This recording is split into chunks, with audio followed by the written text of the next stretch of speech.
Hello, my good friend. You must have a consistent prayer life. The Bible lets us know that Elijah prayed 7 times and then he saw the rain. But again, he prayed first, there was no rain. Second time, third, fourth, fifth, sixth, there was no rain. And you must always understand that however much even he had not seen any sign of rain on the 7th time, he would have continued to the 8th, ninth, 10th until he would have seen the rain because prayer works and God doesn't, as in ignore any person who prays. You see that?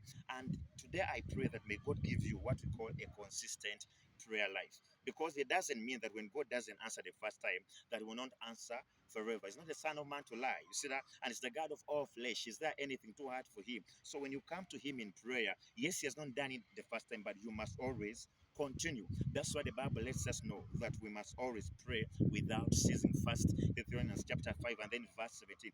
Pray without ceasing. Yes, yesterday you prayed for promotion, you prayed for healing, you prayed for your marriage, you prayed for your financial breakthrough, and it never happened. Even today, continue because God answers prayer. There are two prerequisites for a successful Christian living, which are vision and then passion. All those they are backed and then maintained by prayer.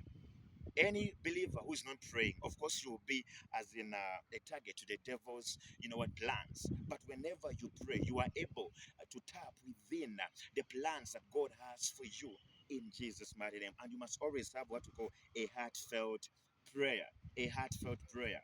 You must understand there are people whereby they pray with words but without the heart. You must always pray with the heart and then also with the words because it is always the heart that will move God more than even just your words, more than even just your vocal. It is the heart. You see that? And these are days whereby many people they don't pray.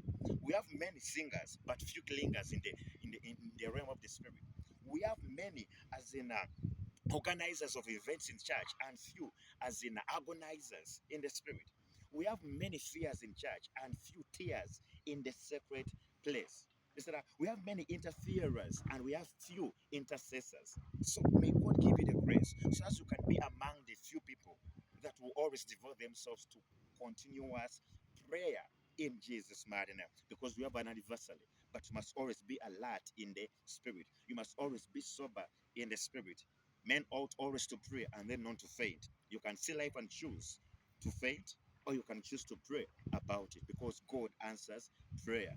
A prayer of a righteous man avails so much. It is dynamic in its working in Jesus' mighty name. So, are you a person who prays, or you are the person who carries a circumstantial prayer life? When problems come to you, that's when you remember to pray. When you receive, a demotion, that's when you remember to pray. When the marriage is not at work, that's when you remember to pray. When Satan attacks your health, that's when you remember to pray. No, you must always be steadfast and then you must always be available. And you must always keep your altar burning in Jesus' mighty name. Men ought always to pray and then not to faint. And pray always and continuously because God answers prayer. Amen. Bye bye.